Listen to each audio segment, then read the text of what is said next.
Now, a post-1994 South Africa that was meant to herald freedom for all finds that image far from reality.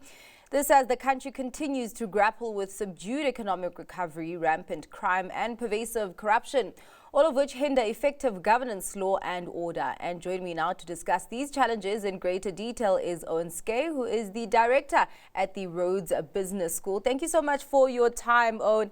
I mean, really something that sparked this discussion is that in every single manifesto that we've had from the different parties, veteran parties and even the new parties, is that they will tackle crime. And it really got me thinking that, 30 years into democracy, we really should be celebrating freedom, but that has not filtered through to all spheres as we still deal with a crisis of crime. And I mean, we just can't shake it off as a country. And I'm wondering if we can pinpoint that to, the economic woes that we are facing in the country, that we have been facing for a number of years, or just lack of appropriate responses from the powers that be.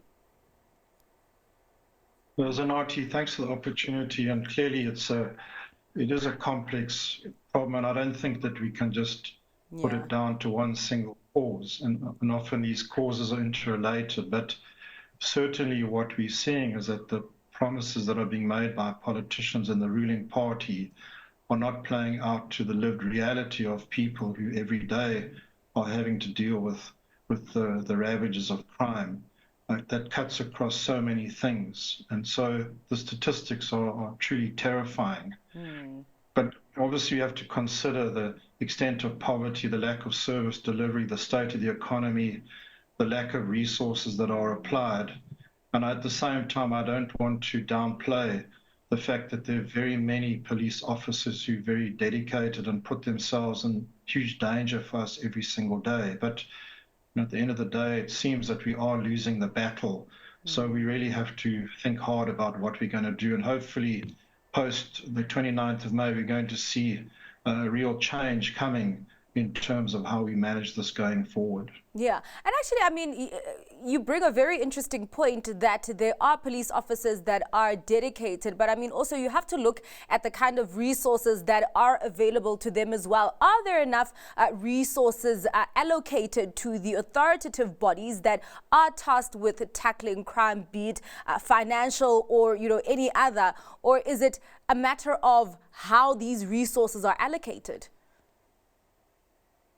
Well, it's a bit of both, and I think one has to, first of all, look at what is budgeted for the 2024-2025. So if we think that total government expenditure planned is $2.37 trillion, of which $244 billion is going to peace and security, and the police services get $125 billion of that, which accounts for 5% of the overall expenditure. But again, 125 billion by itself doesn't mean a lot unless we compare it to something. So if we consider that's more or less what's spent on district health services, and then if we consider, from my perspective, being in education, that the budget for learning and culture is 480 billion.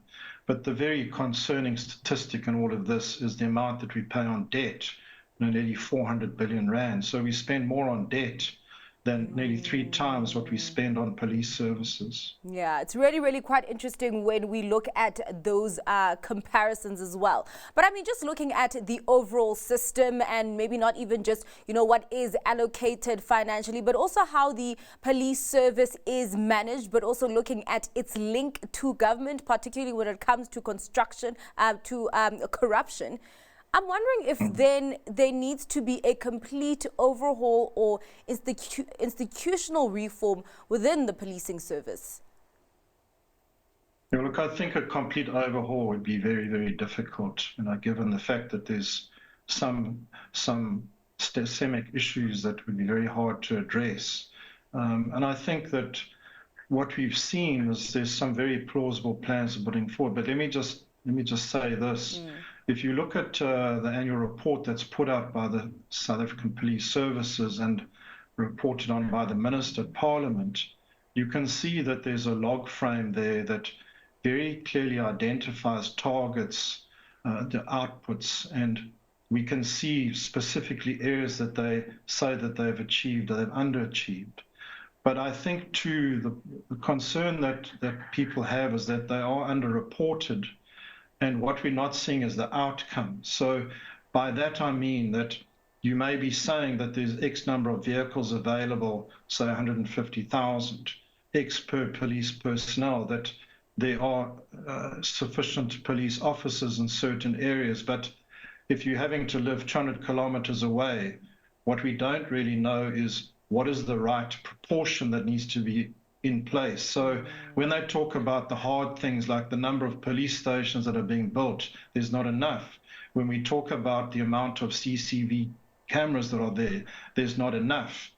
And then when we see that the number of detectives have declined over the last few years, that must mean that morale is quite low, and that those police officers that we really need to do the crime detection are probably looking for better job opportunities with less stress elsewhere.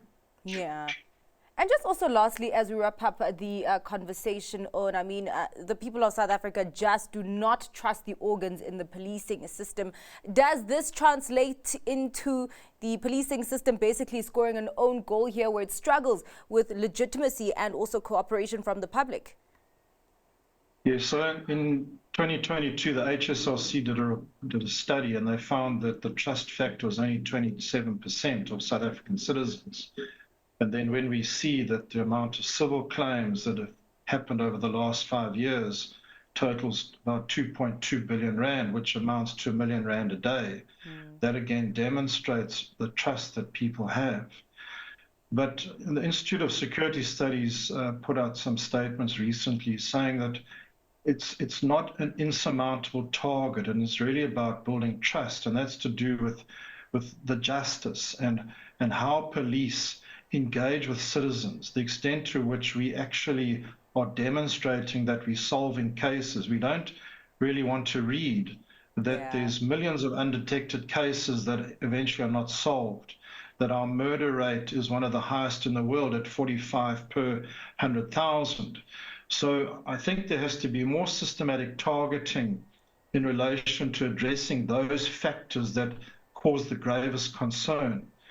And then if there's clear commitment to do that, the training that needs to be put in place, investment into the forensic sciences, criminal intelligence, crime intelligence, instead of paying 2.2 billion rand over 5 years in civil claims, I think we will begin to see the change and the trust that needs to be built.